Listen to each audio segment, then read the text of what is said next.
धाकड़ खबर, बेखौफ सुबह, बेबाक अंदाज।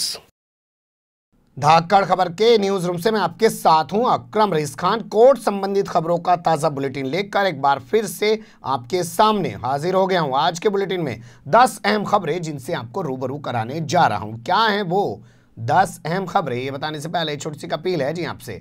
अगर आप लोग YouTube देख रहे हैं हमारे चैनल को सब्सक्राइब कर सकते हैं, फेसबुक या ट्विटर देख रहे हैं तो हमें फॉलो कर सकते हैं, नहीं तो हमारी वेबसाइट पे भी आके हमारी खबरों को पढ़ सकते हैं। चलते हैं पहली खबर की डबिया।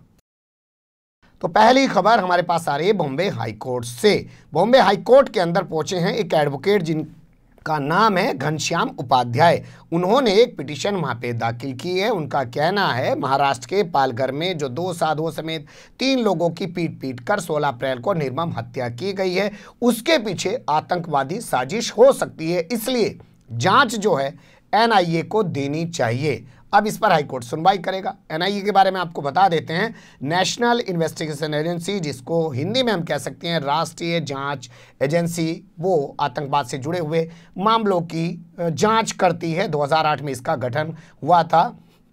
उसके बाद से यही आतंकवाद के मामलों की तमाम जांच करती आई है। अब इन वकील साहब को इसमें आतंकवाद की बू आ रही है। बता दें अभी तक महाराष्ट्र सरकार FIR दर्ज करके इस मामले को CBCID को दे चुकी है और इसी क्रम में 100 से ज़्यादा, यानी कि कोई 110 बता रहा है, कोई 101 बता रहा है, 100 से ज़्यादा लोगों को गिरफ्तार भी किया जा चुका है।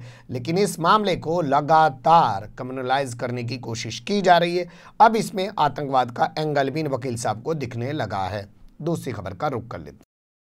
पत्रकार पर दर्ज आतंकवाद के मामले में जम्मू कश्मीर हाईकोर्ट ने केंद्र सरकार को नोटिस भेजकर जवाब तलब किया। आपको पता होना चाहिए, यहां तो भोंपू मीडिया के दलाल, चाटुकार और दंगाई पत्रकार अर्णब गोस्वामी चिल्लाने में लगे। लेकिन जम्मू कश्मीर में क्या हुआ, 3 पत्रकारों पर, जबकि एक महिला भी है उसमें जिसकी उम्र महज 25 साल है, उन सब पर आतंकवाद की धारा UAPA के तहत ट्वीट करने पर बस मुकदमा दर्ज किया गया। लेकिन उसकी चर्चा दिल्ली के पत्रकारों में नहीं है, दिल्ली के मीडिया में नहीं है, होगी भी क्यों, यहाँ तो भोंपूगिरी चल रही है साहब, उनके धंधे उन्हीं के भरोसे चल रहे हैं। तो जम्मू कश्मीर हाईकोर्ट ने केंद्र सरकार को ये नोटिस भेजा है।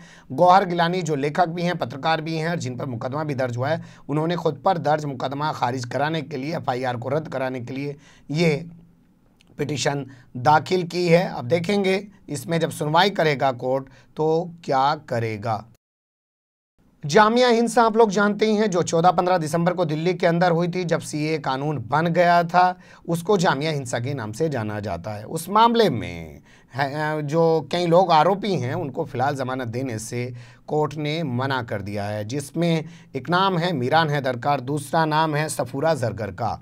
क्यों नहीं दी है, इनको थोड़ा सा देख लेते हैं। और इन पर आरोप क्या है, नॉर्थ ईस्ट दिल्ली में जो हिंसा हुई, इसको अब अलग समझिए, इसको कहते हैं दिल्ली दंगा, उसको कहते हैं जामिया हिंसा। हालांकि पत्रकार उसको भी हिंसा लिखते हैं, इसको भी हिंसा लिखते हैं। मैं दोनों को अलग करके बताता हूं कि दिल्ली दंगा और जामिया हिंसा दोनों चीज़ें अलग हैं। तो यहाँ आरोप यह है कि जो दिल्ली दंगा हुआ है वो इन्हीं के बोल बचनों के चलते भड़का है, इसलिए इनको ज़मानत पर नहीं छोड़ा जा सकता है। जामिया की ये स्टूडेंट हैं जिनका नाम है सफूरा जरगर, और इन्होंने कहा मैं गर्भवती हूँ, फिर भी इनको ज़मानत नहीं दी गई। इसी के अलावा एक और वहीं के स्टूडेंट है मीरान हैदर, उनको भी कोर्ट ने ज़मानत देने से इनकार कर दिया। बता दें आपको, सुप्रीम कोर्ट ने कहा है कि जेलों में से भीड़ कम करने के लिए जिन लोगों को ज़मानत दी जा सकती हो, जिन लोगों को छोड़ा जा सकता हो, उनको छोड़ दिया जाए। उसी सिलसिले में ये लोग ज़मानत के लिए पहुंचे थे, लेकिन कोर्ट ने इनको ज़मानत देने से इनकार कर दिया। कहा कि हर मामले में हर किसी को ज़मानत नहीं दी जा सकती है, पड़े ही महामारी चल रही हो कोरोना की। बता दें ऐसे ही एक मामले में जामिया हिंसा के आरोपी रहे एक शख्स को, जो मैंने हाल फिलहाल में आपके सामने कोर्ट बुलेटिन में रखा था, उनको कोर्ट ने ज़मानत दे दी थी। और उसमें टिप्पणी कमाल की थी साहब। दिल्ली पुलिस वहाँ विरोध कर रही थी कि साहब इनको ज़मानत मत दो, वहाँ कोर्ट ने कहा था नहीं भैया हम तो ज़मानत देंगे, जब ये ज़िंदा रहेगा तभी तो मुकदमा झेलेगा, तो सबसे अहम जिंदगी है। लेकिन यहाँ ये छात्रा जो है वो गर्भवती होने का हवाला भी दे रही है, फिर भी उसको कोर्ट ने जो है ज़मानत नहीं दी। अब सब कुछ तो जज साहब के विवेक पे निर्भर करता है। मैं आपसे हमेशा कहता हूँ ना, कभी जज साहब कहते हैं कि अपनी पत्नी के साथ ज़बरदस्ती संबंध बनाए तो बलात्कार है, ठीक है साहब, और कभी कहते हैं कि वो बलात्कार नहीं है क्योंकि वो तो बीवी है। अब उनके विवेक को कौन सवाल खड़ा कर सकता है। अगली खबर का रुख कर लेते हैं। मुझे जमानत नहीं, इलाज चाहिए। 70 साल की महिला ने ये कोर्ट में कहा है। वो बीमार हैं और तिहाड़ जेल में हत्या के एक मामले में बंद हैं। उनके वकील ने ऑनलाइन वीडियो कॉन्फ्रेंसिंग के जरिए हुई सुनवाई के दौरान कहा कि साहब, वैसे तो सुप्रीम कोर्ट ने कहा है कि ज़मानत दी जा सकती है, लेकिन फिर भी मैं चाहता हूं कि हमारी मुवक्किल को ज़मानत ना दी जाए, क्योंकि वो ज़मानत नहीं चाहती हैं। वो चाहती हैं उन्हीं का जो सेल है उसकी साफ़ सुथरी से अच्छे से व्यवस्था की जाए और उनको वहाँ सभी तरीके की जो बीमारियाँ हैं उनका इलाज मुहैया कराया जाए। तो महिला और वकील जो है काफ़ी होशियार है, उन्हें पता है बाहर निकलेंगे पैसा खर्च करना पड़ेगा, जेल के अंदर रहेंगे और कोर्ट ऑर्डर कर देगा तो मुफ्त में तमाम चीज़ों का इलाज होगा। 70 वर्ष की उम्र में वैसे ही पहुंच चुकी हैं वो, और बाहर से जो तस्वीरें आ रही हैं कि कोरोना के चलते जो जितने भी हॉस्पिटल हैं वो तो किसी और के मर्ज़ को दवाई नहीं दे रहे हैं, किसी और तरह के मरीज़ को दवाई नहीं दे रहे हैं। तो ऐसे में इन्हें ज़्यादा अच्छा यही लगा, तो इसका इन्होंने फ़ायदा उठाया और कोर्ट से कहा भैया मुझे बाहर नहीं जाना, मेरा तो भीतर ही रखो, लेकिन मेरा इलाज चोखा सा करा दो। अगली खबर का रुख कर। सांप्रदायिक सौहार्द बिगाड़ने वाली अफवाह पर रोक लगाने के लिए पिटीशन दाखिल की गई है। 3 वकीलों के जरिए पिटीशन दाखिल की गई है। इसमें ज़रा अपडेट कुछ अलग है, थोड़ा गंभीरता से सुनिएगा। जिसमें केंद्र सरकार को पार्टी बनाने के लिए कहा गया है और उसके स्वास्थ्य मंत्रालय और साथ में गृह मंत्रालय यानी कि दोनों को पार्टी बनाने के लिए कहा गया है। और कहा गया है कि कोर्ट ऐसी डायरेक्शन जारी करे कि केंद्र कुछ ऐसे दिशा निर्देश तैयार करे, ऐसा कानून बनाए कि जो ये अफवाहों का बाजार होता है और जिसके ज़रिए नफरत का माहौल खड़ा कर दिया जाता है और बाद में हिंसा में वो तब्दील हो जाता है, उस पर रोक लगाई जा सके। तीनों वकील साहब के नाम आपके सामने बता देता हूं, फिर बताऊंगा कि इन्होंने अपनी पिटीशन में जो दाखिल किया है तो जमीयत उलमाए हिंद और लोगों की पिटीशन के मुकाबले इनकी पिटीशन में अलग क्या है। आंचल सिंह हैं, एक दिशा वाडकर हैं और तीसरे जो हैं मोहम्मद वसीम हैं। इन्होंने ये पिटीशन दाखिल की है।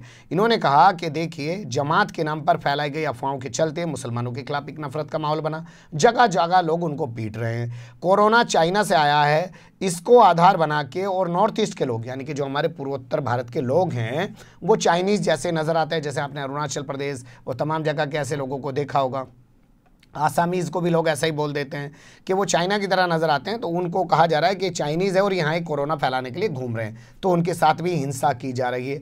तो ऐसी अफवाहों पर रोक लगाने के लिए सख्त गाइडलाइन बनाए केंद्र सरकार, ऐसा एक डायरेक्शन कोर्ट को जारी करना चाहिए। अभी सुनवाई इस पर बाकी है, देखेंगे क्या होगा।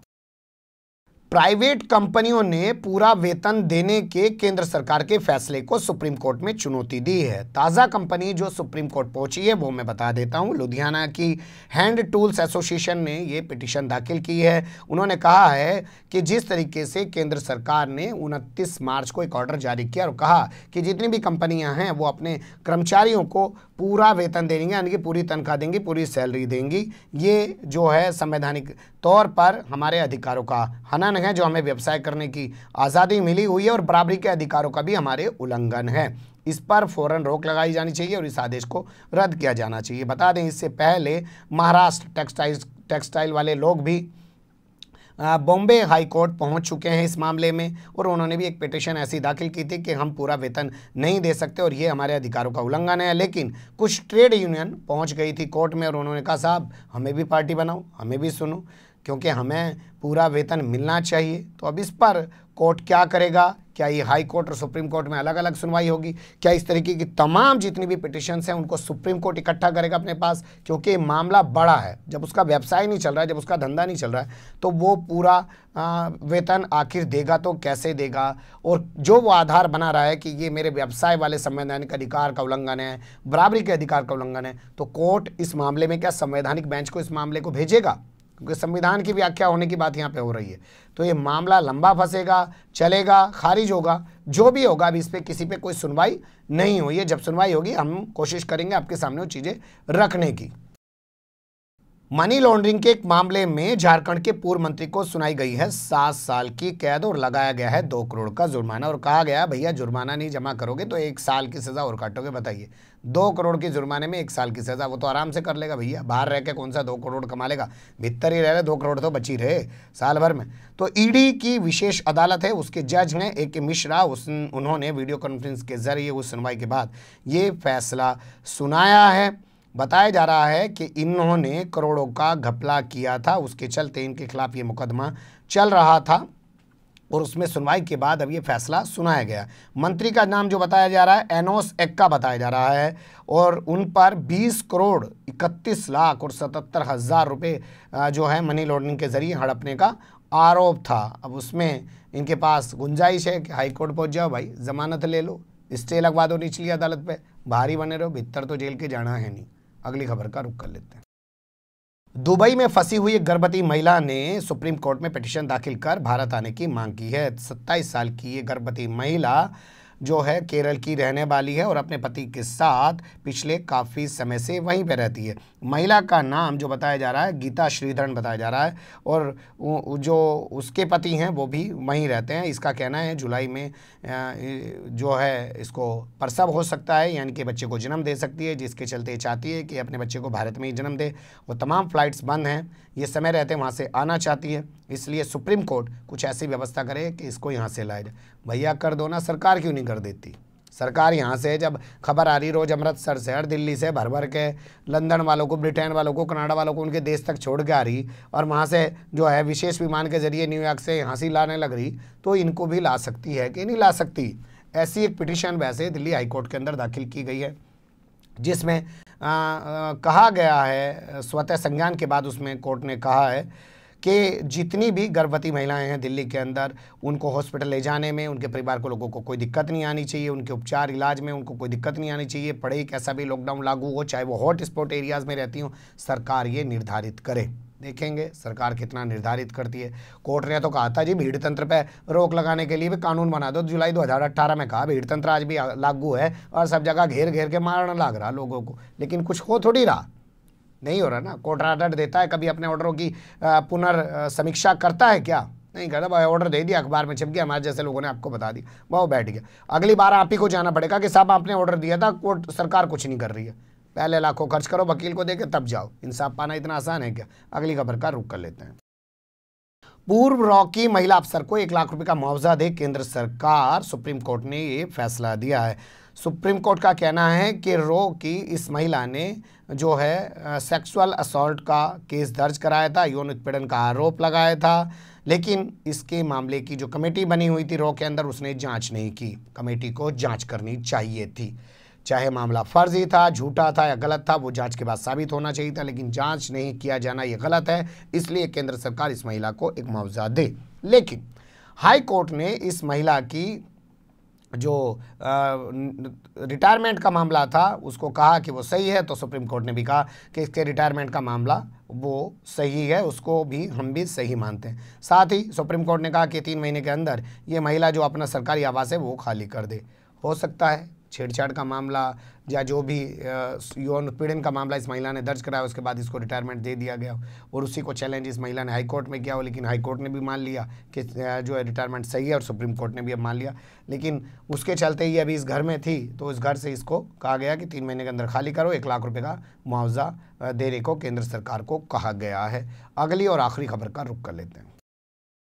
कर्मचारियों को ऑफिस बुलाकर केंद्र सरकार के उपक्रम लॉकडाउन का उल्लंघन कर रहे हैं, इसे लेकर सुप्रीम कोर्ट में एक पिटीशन दाखिल की गई है और उसमें कहा गया कि साहब केंद्र सरकार का ऐसा कोई भी विभाग नहीं है जो आवश्यक वस्तु वाले मामले में आता हो, जिसमें आवश्यक सेवाएं वाले मामले में आता हो या उसके किसी दायरे में आता हो, तो फिर क्यों लॉकडाउन तोड़कर, जब सरकार का ऑर्डर है, केंद्र सरकार के जितने भी उपक्रम हैं वो कर्मचारियों को ड्यूटी पर बुला रहे हैं। इस मामले में कोर्ट सुनवाई करे और जो ऐसे अधिकारी कर्मचारी हैं जो उन उपक्रमों के, उनके खिलाफ सख्त कार्रवाई करे। अब माना जा रहा है कि इसमें सेंटर को नोटिस भेज दिया जाएगा, केंद्र को, यानी कि अब उसमें केंद्र जो है अपनी जवाब दाखिल करेगा और उसके बाद क्या सुनवाई होगी जो हमारे सामने आएगी, गुजरेगी, तो हम भी आपके सामने रखने की कोशिश करेंगे। दावा करते हैं नहीं, क्योंकि भोंपू मीडिया के पत्रकार तो हैं नहीं कि हर चीज़ में दावा कर दें। सूत्रों के हवाले से खबर आ गई है, बने रहेगा धाकड़ खबर के साथ। फिलहाल कमेंट्स के रूप में आप लोग अपनी राय दे सकते हैं, खबर को लाइक कर सकते हैं, चैनल को सब्सक्राइब कर सकते हैं और ज़्यादा से ज़्यादा